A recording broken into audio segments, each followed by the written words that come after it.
I want to talk to you about the workings of faith. We started something at the candlelight service where we had the 12 candles representing the 12 powers, a teaching, a profound teaching in unity. But in the candlelight service, these 12 candles represented 12 apostles. And we are in unity, taking also every month one of the powers. Many ministries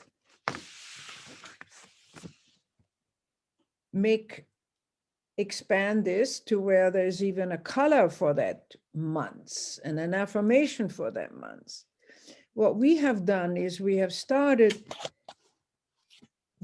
the teaching, the practice of vibrations in our noon meditation, where we are using different vibrational sounds that I play, recordings that I play, that are resonating with the different chakras, the different centers that are located in us. Because all of it, I believe, is meant for us to go through this year, be that we are in whatever form together. But the 12 powers is foundational, and it's going to be popping up. It's in our noon meditation, and I will speak later on about a class that we're excitedly offering. So here are some thoughts that I've gathered together about the workings of faith. Faith is the first power. Faith in the 12 powers represented by Peter, but the month of January is the month of faith. Our life as an earthling knows about ebb and flows. We've had good times, we've had easy times, we have happy times, and we had difficult times. And I have this line that I have taken with me over the years: everything repeats itself, but nothing lasts. Now, you can hear this as a very pessimistic statement, but I always heard it as a very comforting statement. Everything repeats itself, meaning everything, cycles, seasons, even the learning experiences in our karmic stories, relationships, the faces are changing, the partners are changing, but the lessons are repeating, whatever. Everything repeats itself, but nothing lasts. In the middle of the winter, in the old ways, the Nordic ways, in the old ways, the winter, the longest night, was not a tragic or a gloomy thing. It was, the excitement was building that there's going to be spring. That was faith. That was hope. So here's a story. God came to this guy and in a dream, and he said, I'm going to place a rock outside your house, and I want you to move the rock. And the man spends his life, his days, trying to move the rock. And he finally just gives up. And he speaks to God and he says, you've given me this. I've been willing, I've been trying. Every night I fall into bed, I'm exhausted, I'm hurting, I'm even wounded. I can't move the rock. And so God says, well, I didn't ask you to move the rock. I asked you to try to move the rock. And you have tried. And in your effort, you've become stronger. You've become more yourself. You have stood your grounds. You've done well. So now I will move the rock.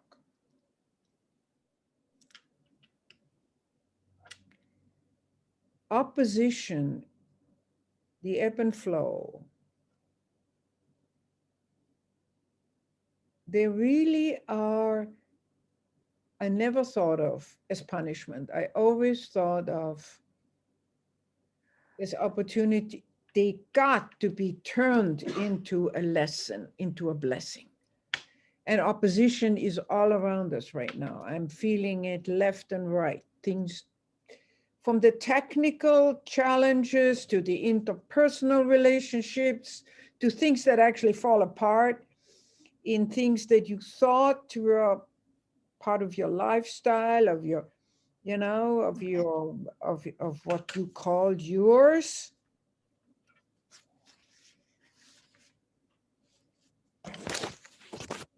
So I want to speak to you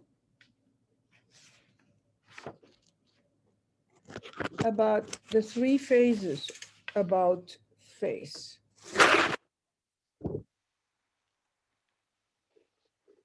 It's very important because there are three phases that I want to present to you today about faith. The first is a glimmer of, oh, I am a divine being. I have come across unity. I am told these good things about myself. I have glimpses of who I am.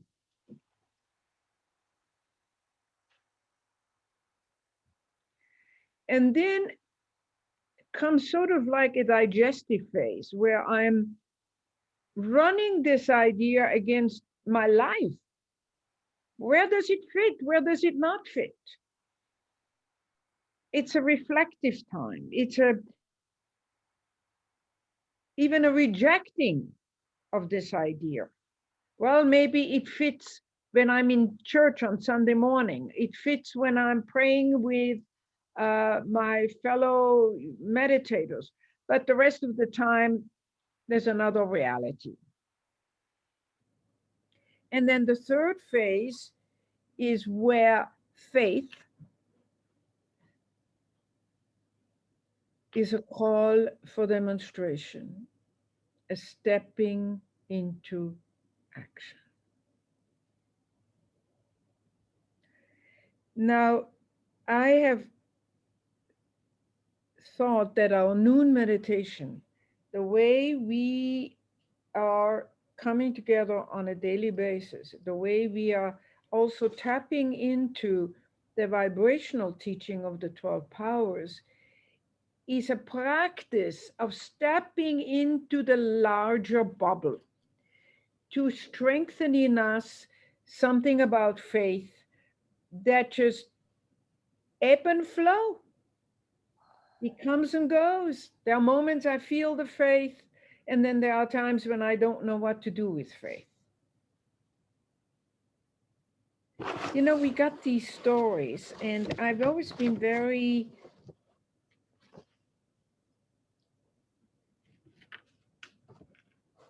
on one hand, I'm very moved by them. These are the miracle stories about faith. There's a story about from Alexis Carrel. He's a Nobel Prize winning surgeon who reported this event of this girl on the way to Lourdes. She's in the final stages of tubercular TB, and she's healed. She's on her deathbed. She's healed. She made it to Lourdes, and she's healed by her faith. She is healed. It's a true story. And recently somebody suggested to me a book that I've read by Anita Moorjani. It's called Dying to Be Me, and another one of those miraculous stories of a woman who has 4-stage cancer and is healed. And I'm always touched, and at the same time, I'm always hesitant. You know what I mean? I'm hesitant to believe it. You know why? Because I'm thinking, what about the other people who want to be healed? The other people who believe and they don't get healed? Why is it these exceptional stories?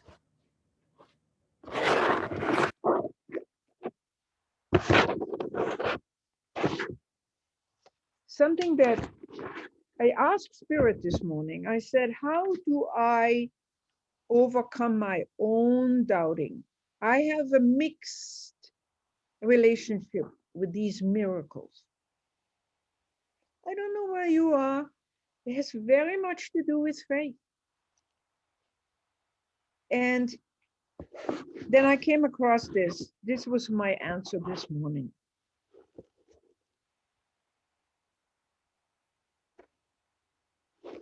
You don't gain faith. You discover it and you allow it to blossom in your life.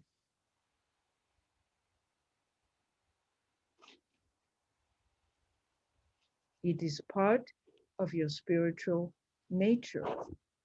That means you have it in its fullness. We talk about that with the 12 powers. You have these powers in your spiritual nature, so is faith. So it's not something like we have to go gain. It's not something that I have to practice in the sense of doing fitness with it. No, I actually have to do the leaning back into my supporting, loving presence of spirit and saying, faith is mine. It's with me. It's in me.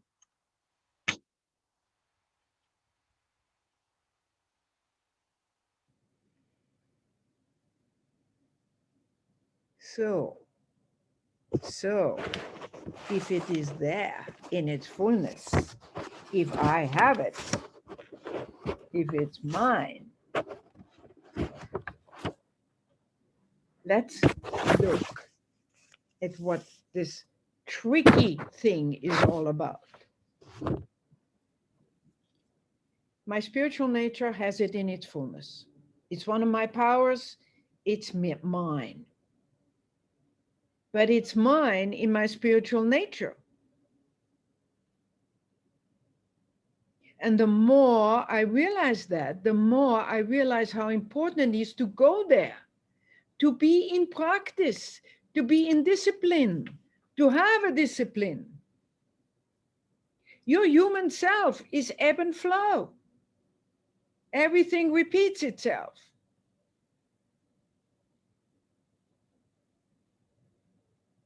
You have a human karmic story. You are on this planet with a certain body. Are you with me? And the best you can do is to love your body. Embrace it. It's your vehicle. It's your car that gets you around. Whatever metaphor you want to use, but it's temporary, right?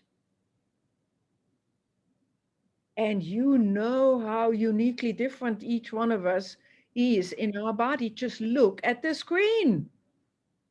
We're looking at bodies, right?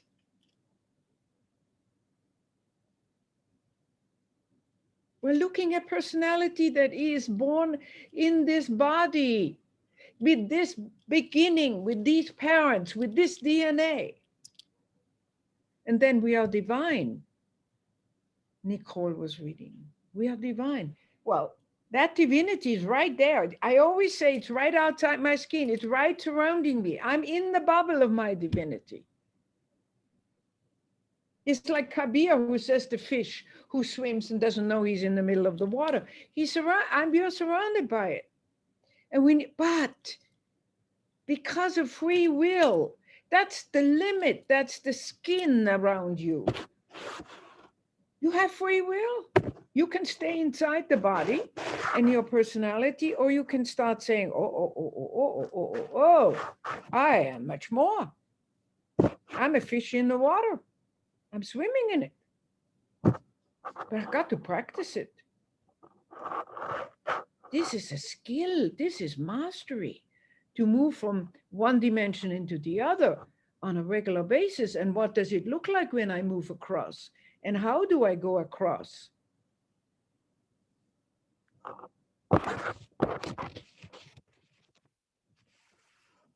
So earlier on, I said about the three phases of faith.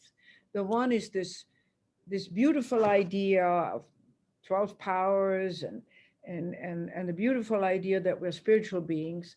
And then the second phase is one of integration, where we are starting to really reflect on it.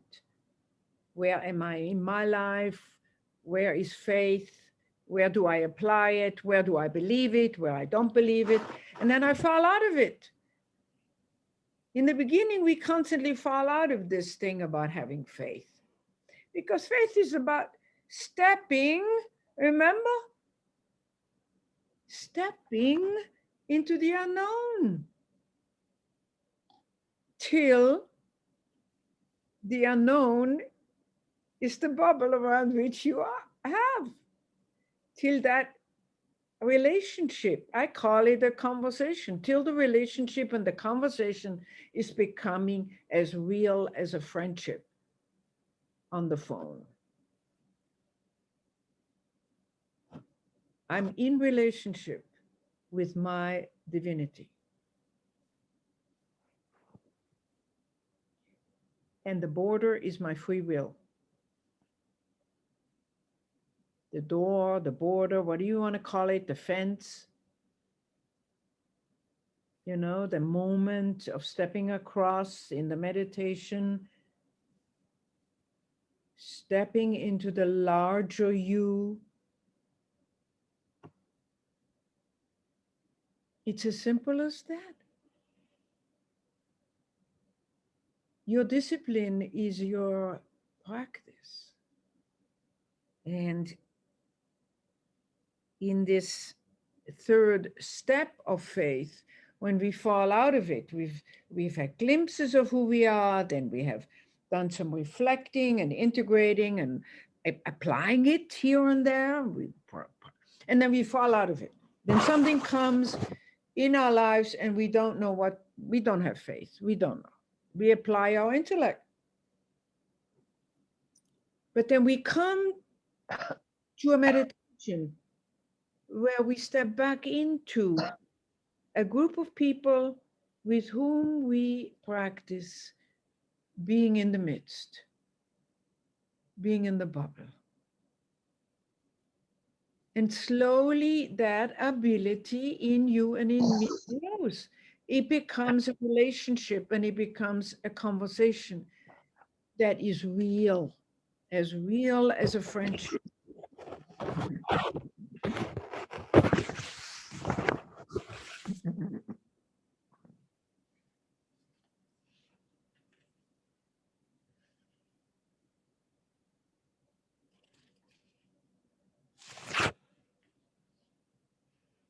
We have all the faith we ever need because we have this power of faith in us. We are spiritual beings having a temporary earthly experience.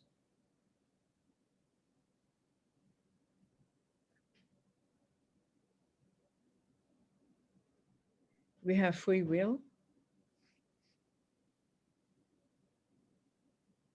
Every moment of your day, you can choose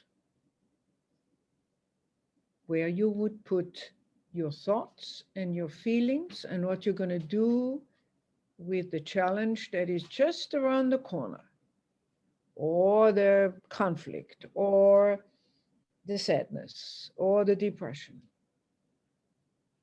And you're asking Spirit, your larger self, to help you. Are you surrendering it? that conflict into spirit. Surrendering means I let go of my control. It feels very good to let go of control. Not, I don't, and always say that I don't mean for you to suddenly think, I know I have people in our group who are meticulous and professional in so many areas of their lives. I don't mean letting go into being, no. I let go in all humility into spirit, into the hands of spirit. This person is in my life. This person is in my family. And I surrender my control. That includes what I want, what I desire, what I pray for, what I hope for. I surrender it. So, closing words about faith. This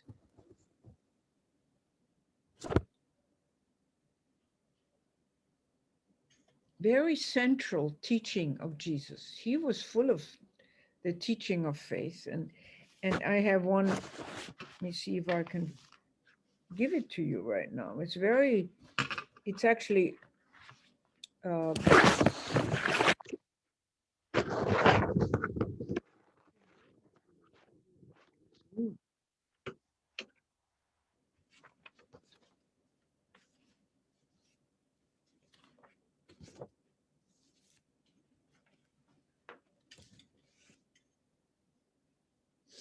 he's the first Thessalonians, from the Thessalonians chapter 5, verse 6. He's quoting it as the ultimate challenge in relationship to faith. Rejoice always, pray constantly, and give thanks in all circumstances. For this is the will of God in Christ Jesus for you. Well, he said he tried it and then he failed miserably. As soon as things started to ebb and flow, and then he learned that he could do all that he was asked of him if he was plugged in, if he was doing his discipline, his prayer time, his coming to know who he was daily and stepping into it. One of the beautiful things that I want to leave you with, that I think is very important in this month of faith, is to understand that this putting yourself into the middle, into the center of your spiritual practice, feel more and more like it's not like I am sitting here and I'm praying here. No, I'm sitting, I'm having it surround me. I want us all to understand that the challenge of being multisensory beings is stepping out of the three-dimensional, going from here to here to here, or from here to here to think circular. And to feel that when you're sitting in meditation, when you're sitting and asking for help, that spirit is as powerfully behind you as above and below. You are that little fish in the water. It's all around you. And then reconnecting to faith, and then stepping back into your day. So if you have something right now that really has you bewildered, where you are maybe really critical, or you're feeling really distant, let's take a moment. We have 2 minutes to do that. We are in the midst of our fellowship. You step into, I am divine, and my divinity surrounds me. I'm in the midst of it. it's just as much there under my feet as it is behind me. And it's in this reality that I am connected to faith that is blossoming, that is invited to blossom in my life. I come to know that I have all the faith I need ever. And it is my will and my choice and my invitation to say yes, blossom in my life.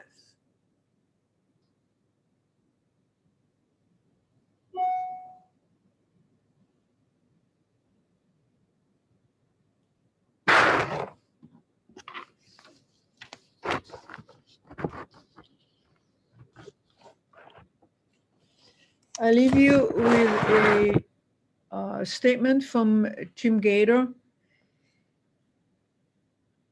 It's true unity metaphysics, and I think it's a good way to close.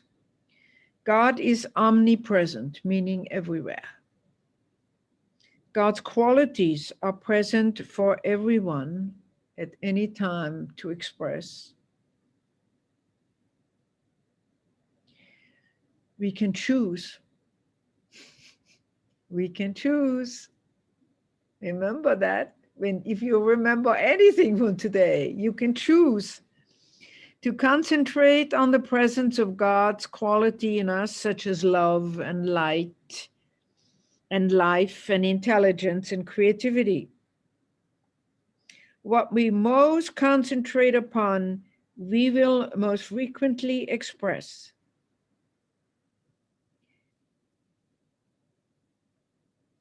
The more we express divine qualities, the more we are messengers of God. Because faith, and I want to talk about that next time, has as a fourth level the call to become a teacher, a minister, somebody in your world that carries forth the teaching in your way, in your way, in your way. Doesn't mean you have to go, but there is a stepping out, as a willingness to step out from being just a student. And of course, in Unity, I hope to God, we are more and more empowering people to step into their own ability to be teachers, leaders, ministers.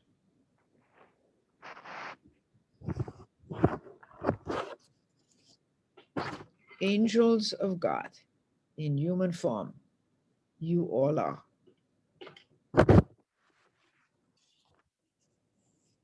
I'd like to bring you back to a couple of announcements that are really important to me, because I have you here on Sunday.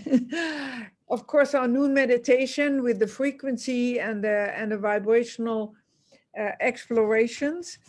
And then the big news on February 3rd, that's a Wednesday, 5 o'clock, we're beginning a 6-week course on the first 6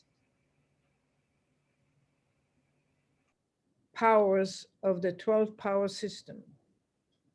We have the tapes by Marvin Anderson, who many of you have experienced as the minister in UnityMontreal, and I knew him at Unity Village, and some people knew him in Vancouver, but we have the tapes. We're listening to 1 tape a week. And then we have, for those who wish to, time of discussion. Gloria is my collaborator in this. She's actually also generously allows us to use her tapes. Wilma is hosting this whole thing in her wonderful way. But we are thinking of asking you to sign up. We think it's a good opportunity for you to make a commitment. We think of a suggested love offering. That means you give what you can, but the suggestion would be $40 for the first 6 weeks. But the sign up would give you, you know how it is when I sign up for something and I pay for it, it's packaged in my consciousness. And we have a feeling that more of us will take it. Well, I do. I'm then, it's on my calendar. I show up. So how do we do the sign up? Anybody got any suggestions? We can sign up through our chat on Sunday, or you can send me an email and say, I'm willing to sign up. Gloria, shall they send you to sign up, or how would you like to handle that? Well, I would imagine, and I haven't given this much thought, but the sign up should include a link to access to the sessions. Right. Now, So, yeah, we're going to use the same link for everything. So this very link you're using today, but you're right, send out an official invitation with the link. You're right. Makes sense. And then people can what? Respond and say, I sign up, please put me on the list. sure.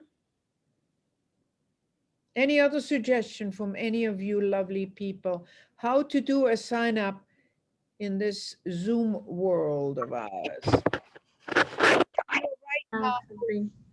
Huh? Yes, Sharifa? I think we should also receive a confirmation. We should receive a confirmation just to make sure that you did receive the registration for the course. Okay, good idea. So I'll make it go to me, and then we'll have a confirmation of it. Okay. Do all of you have my email address or the email address of Unity of Montreal? Yes, yes, yes, yes, yes. And so the payment gets made in the usual way through e-transfer? E-transfer or PayPal. Okay. By the way, we are sorely challenged about a couple of things about donations. One of them is if you make a donation using your credit card, it goes, I tried it this morning, it works, but it goes to PayPal. So we were trying to see if there was another way, but I'm working on that. Your donations are essential to keep our church alive. You understand that, right? So before we close, I really want to do this. Ask you to join me in a moment of blessing our giving and our receiving. I stand as the minister in the invitation of receiving, and you are standing in the invitation to give. And then this teaching turns, and as you give, so you receive. Yeah. And this is the magic, the mystery, and the beauty.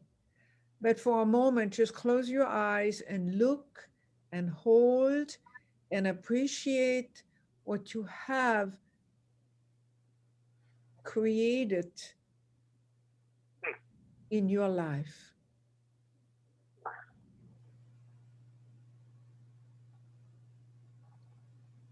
one or two things come to mind. Maybe the apartment that you're in right now, or the house that you're in right now, or the garden waiting for spring, or anything. It can be the meal you're planning to cook today. Generate the gratitude of your own expression of your time and talent in your life.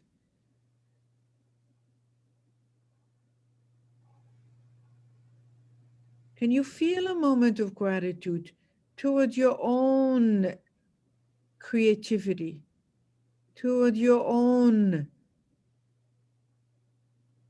having formed that which you call your life? And it's from there that I want you to think of Unity Center Montreal. It's from there that I invite you to give a blessing.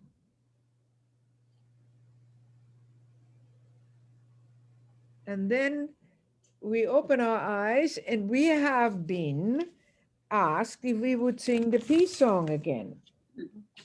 And I was wondering if Sandra, can you hear me? Yes, I can. Would you sing it for us? Because if we're singing it together, it's in all different times. But if we would just follow Sandra's, are you willing? In a way. Oh, bless you. Yeah. Do you hear me? Yes. Okay. And the rest of us, we just listen and we speak the, the words. Or you can sing along, but then mute yourself. Okay? All right.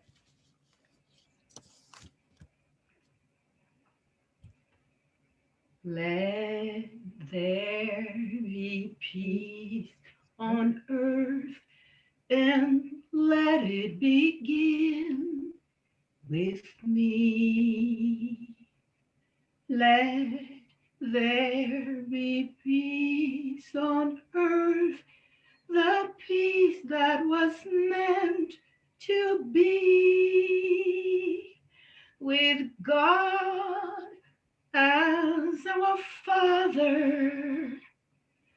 Family all are we. Let us walk with each other in perfect harmony. Let peace begin with me. Let the